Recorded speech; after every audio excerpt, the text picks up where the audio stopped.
Je m'appelle Samuel, j'ai 28 ans et je suis psychologue. J'adore. Parce que c'est un métier dans lequel on est sans cesse face à de la nouveauté, puisque tous les gens sont différents et donc on rencontre tout le temps des nouvelles personnes et c'est ça qui fait la richesse de ce métier-là. Alors un psychologue, c'est quelqu'un qui essaie de comprendre ce qui se passe dans la tête des gens. La psychologie, c'est d'abord étudier les gens, et comme des gens, il y en a partout, ça veut dire qu'il y a autant de spécifications de psychologues qu'il peut y avoir de contextes dans lesquels il y a des gens. Et donc il y a des psychologues qui vont être vraiment centrés sur la santé et ce qui ne va pas dans la tête des gens et les aider avec ça. Et il y a des psychologues qui vont être centrés plutôt, on va dire, sur la recherche et sur l'étude de pourquoi les gens font certaines choses. Ça couplé avec les différentes populations, donc les personnes âgées, les personnes jeunes, les enfants, les bébés, ce qui fait qu'on peut retrouver des psychologues partout. Donc moi je travaille à l'hôpital, dans un service spécialisé pour le diagnostic de l'autisme. En général, quand j'arrive le matin, on a une réunion avec mes collègues pour un peu discuter des patients qu'on va recevoir. Ensuite, je vois par exemple un patient dans la journée. À la fin de la consultation, après je fais un débriefing avec mes collègues et puis je rédige par exemple des comptes rendus de ce qui a pu se dire avec ce patient-là. Je crois que je fais un complexe d'Oedipe. De qui? D'Oedipe. Ah, de Depp. On dit Johnny Depp, pas Johnny Depp. Alors une séance type avec un patient, il y a à peu près, on va dire, 3 temps. Un premier temps d'accueil où on rencontre la personne et on essaie de comprendre ce qu'elle veut et pourquoi elle est là. Ensuite, il y a un temps, on va dire, d'échange dans lequel on construit un peu avec la personne à partir de ce qu'elle souhaite faire et de ce dont elle a besoin. Et après, un temps un peu de conclusion où on reprend ce qu'on a fait et puis on se donne rendez-vous pour la fois d'après s'il y a besoin. En fait, il y a 3 grands lieux d'exercice des psychologues. C'est le milieu privé, donc les entreprises ou le libéral. Ensuite, il y a le milieu associatif. Et après, il y a le milieu du service public, dans lequel il y a à la fois les hôpitaux et puis aussi les maisons de retraite, ces choses-là. Moi, j'ai suivi une formation assez classique.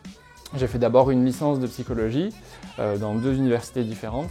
Et puis après, j'ai fait un master de psychologie à l'université de Nantes. Et maintenant, je suis en thèse de psychologie. Et donc en France, en fait, il y a 3 titres qui sont réglementés par la loi française. Il y a le titre de psychothérapeute, le titre de psychologue et le titre de psychiatre. Le titre de psychothérapeute, c'est une formation assez courte. Le titre de psychologue, c'est une formation plus longue, qui est en 5 ans et qui se fait à l'université, en sciences humaines. Et le titre de psychiatre, c'est une formation qui se fait à l'école de médecine, à l'université aussi, et qui est beaucoup plus longue puisqu'elle fait 9 ans. Donc après, il existe des écoles privées qui sont, elles, par contre, seules détentrices de ce qu'elles font et de ce qu'elles réglementent. Chaque école va dire ce qu'elle propose dans sa formation, mais là, il n'y a pas de réglementation d'État. Avant tout, c'est être à l'écoute, avoir envie de comprendre les gens, s'intéresser aux gens et savoir se taire. C'est quasiment l'essentiel du travail, de savoir laisser parler la personne qui est en face. Je me rappelle que c'était un dimanche midi, on était dans la maison de campagne de ma belle-mère. Continue. Ou de savoir justement quand parler et savoir aussi quoi dire, parce qu'on ne peut pas dire n'importe quoi à n'importe qui. Une grande partie de la spécialité des psychologues aussi, c'est le maintien du secret professionnel. C'est ce qui fait qu'on a confiance en son psychologue et qu'on peut lui dire des choses qu'on ne dirait pas à quelqu'un d'autre, parce qu'on sait qu'il ne va pas le répéter et qu'il ne va pas nous répondre n'importe quoi.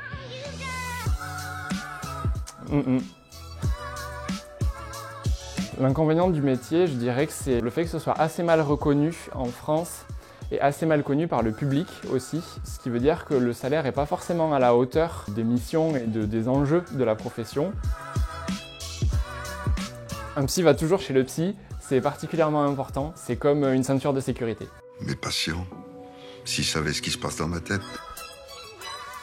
Il faut savoir que les psychologues sont une des professions qui, à Bac+5, gagnent le moins. Ça commence à, on va dire, à quelque chose comme 1 600 € net à temps plein. C'est-à-dire quand on travaille vraiment toute la semaine, mais ce qu'il faut vraiment se rendre compte, c'est qu'en général, un psychologue, quand il commence, il va travailler par exemple que 1, 2 ou 3 jours dans la semaine. Donc en réalité, il va peut-être toucher quelque chose comme 800 € ou 1 000 € au maximum sur ses premières années. En libéral, on peut gagner plus. Ça vous permet d'avoir plus de patients et plus de revenus donc. Ah oui, mais attention, hein, on fait pas ça pour l'argent, nous. Bon, après, c'est vrai que ça met un peu de beurre dans les épinards.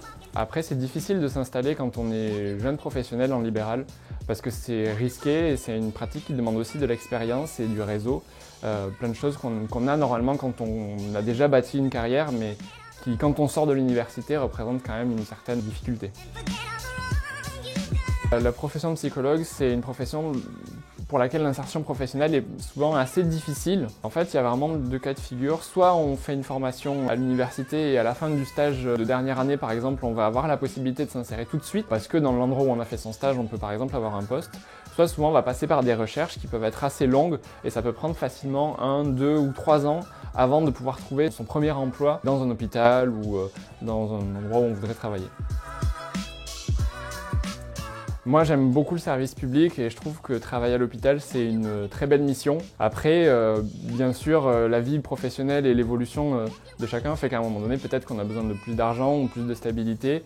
Et pour ces raisons-là, peut-être que moi aussi, un jour, j'irai travailler en libéral, mais je ne pense pas que je travaillerai entièrement en libéral parce que j'ai vraiment envie de garder cette mission-là de service public qui est importante. Alors un conseil pour des jeunes qui voudraient devenir psy, c'est écouter les autres et avoir beaucoup de sensibilité, c'est important et c'est souvent ce qui amène les gens en formation de psychologie, avoir envie de se comprendre soi-même et de se comprendre les autres. Mais ça ne suffit pas pour en faire une identité professionnelle. Et quand on veut devenir professionnel, ça implique aussi de faire un travail personnel et de réfléchir à justement d'où ça vient cette envie de comprendre les autres pour pouvoir après être plus libre et plus ancré finalement, pour pouvoir être plus assuré dans le métier qu'on va faire, puisqu'après c'est un métier et c'est plus simplement ce qu'on est en tant que personne.